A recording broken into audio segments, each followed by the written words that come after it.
Anjaka Otam Nam Nam Nam Opole Anjaka Otam Nam Nam Nam Opole Anjaka Otam Nam Nam Nam Opole Anjaka Otam Nam Nam Nam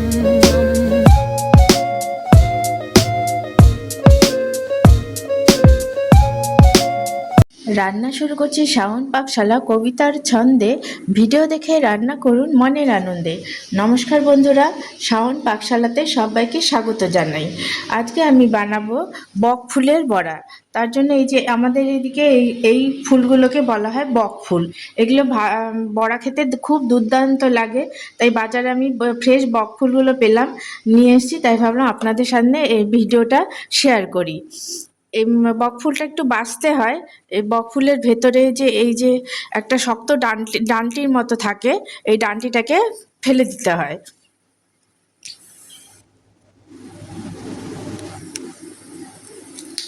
এই যে ডান্টিটাকে ফেলে দিতে হয়। আমি বকফুলগুলো ধুয়ে নিয়েছি। আমি এখন আপনাদেরকে দেখানোর জন্যই এই বকফুলগুলো বাছিনি। এখন আমি এই শক্ত ডান্টিগুলো ফেলে দেবো।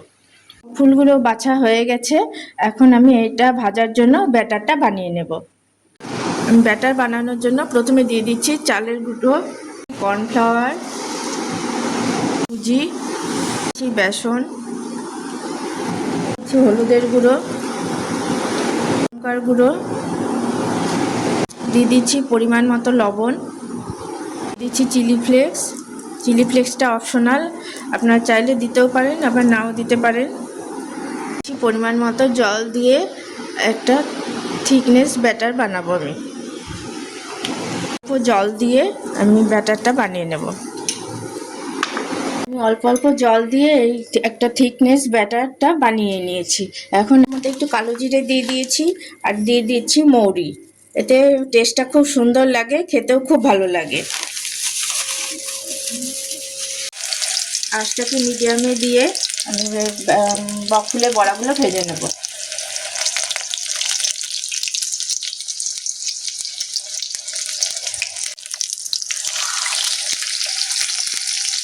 বড়াগুলো ভাজা হয়ে গেছে, আমি উল্টে পাল্টে কড়া করে ভেজে নিয়েছি।